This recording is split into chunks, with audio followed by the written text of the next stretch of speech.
કાશ્મીરના પહેલગામમાં આતંકી હુમલાને લઈને અમરેલી જિલ્લો એલર્ટ થયો છે। જાફરાબાદમાં પ્રાંત કલેક્ટરની અધ્યક્ષસ્થાને માછીમારો સાથે મહત્વપૂર્ણ બેઠક મળી હતી।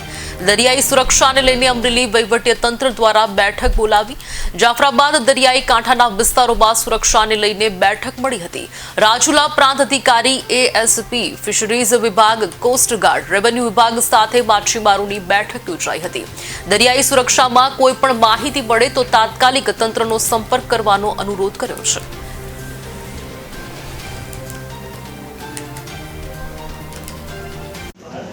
जिला कलेक्टर श्री अमरेली तथा पोलीस अधीक्षक श्री अमरेली साहेबना मार्गदर्शन हेठळ आज जाफराबाद तालुकामां fisheries department, GMB, marine police, ASP साहेब, कोस्टगार्ड અને રેવન્યુ એડમિનિસ્ટ્રેશન તંત્ર દ્વારા સ્થાનિક માછીમારો, ફિશિંગ બોટ એસોસિએશનના હોદ્દેદારો અને સ્થાનિક નાગરિકો સાથે એક મિટિંગનું આયોજન કરવામાં આવેલું હતું, જેમાં આસપાસના દરિયાઈ વિસ્તારમાં કોઈ પણ પ્રકારની ગતિવિધિ થાય કે કોઈ પણ હાઈ એલર્ટની પરિસ્થિતિ હોય તો તંત્રને તાત્કાલિક જાણ કરવા માટે જરૂરી માર્ગદર્શન આપવામાં આવ્યું।